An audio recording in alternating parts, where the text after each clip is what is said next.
La gestion de la belle famille exige une certaine force de caractère d'abord de la part du mari. Cette force de caractère doit se fonder sur la parole qui dit « L'homme quittera son père et sa mère et s'attachera ».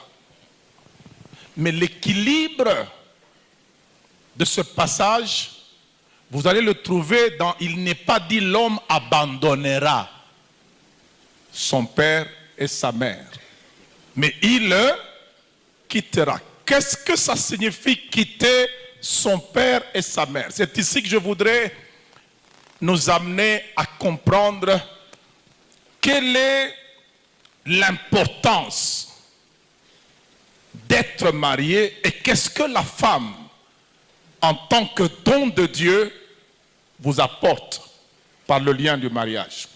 Lorsque vous êtes chez votre père et votre mère, vous êtes sous autorité. Vous êtes enfant. Et le devoir des enfants envers leurs parents, il y en a deux. Même toi, aimer, obéir, honorer. Parce que vous êtes sous autorité. Mais une fois que vous vous mariez à une femme, le lien de mariage vous libère d'être sous autorité et vous investit à devenir autorité de votre femme. L'homme est le chef de la femme. Ça veut dire, celui qui était sous autorité, parce qu'il s'attache maintenant à une femme, devient une autorité. Ça veut dire, la femme est comme une investiture pour nous les hommes.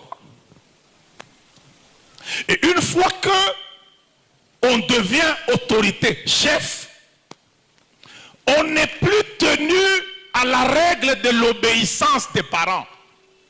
On est tenu à la règle de l'honneur et de l'amour. Dans ma sphère de chef, mon père n'a pas d'ordre à me donner. Parce que je suis libéré de son autorité par attachement à ma femme. C'est un principe spirituel. C'est pour ça que je dis, ça demande de la force de caractère. Raison pour laquelle il est important que même nos familles d'origine soient chrétiennes, parce qu'elles vont comprendre ça.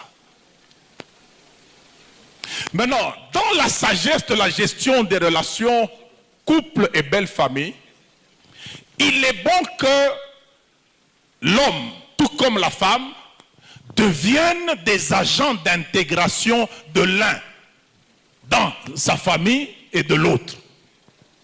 Ça veut dire quoi? Ma famille ne doit pas s'inquiéter de me perdre parce que moi j'ai eu ma femme. Elle doit se réjouir d'avoir gagné une fille au travers de mon mariage. Et ça fait que dans tout ce qui concerne les affaires des intérêts de ma famille, sur le plan social, qui exige mon intervention, je n'y vais pas, j'envoie ma femme. Vous comprenez? Quand ma mère a besoin d'argent, ma femme vient avec cet argent-là. Elle vient même avec plus que ce qu'il m'a demandé. Vous comprenez? C'est une stratégie qui lui montre que maman, derrière ton fils, tu as gagné une fille. Mais lorsque l'homme est imprudent et ne se présente que lui dans les problèmes de famille et les gère, sa femme n'est que figurative, assise dans un coin quand il y a deuil. C'est lui qui est au four et au moulin, il l'expose à être inutile et à être dangereuse. Mais s'il l'a intégré, vous allez voir que même les frères de l'homme ne vont plus demander l'argent à leurs frères. Ils vont aller chez leur belle-sœur.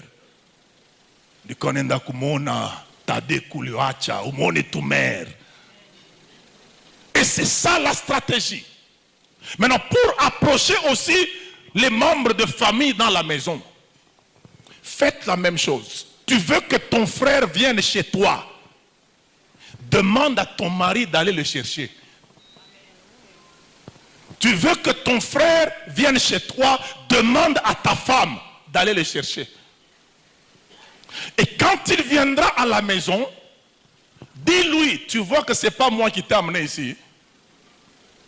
Donc tu as affaire à la personne qui t'a amené. Il faut apprendre à la respecter. Donc je ne voudrais pas avoir de problème. C'est toi qui es venu par elle. Ne viens pas lui créer des problèmes ici parce qu'elle t'a amené chez elle. C'est cet équilibre-là qu'il faut voir, sur lequel il faut travailler, intégrer votre mari ou votre femme dans votre famille.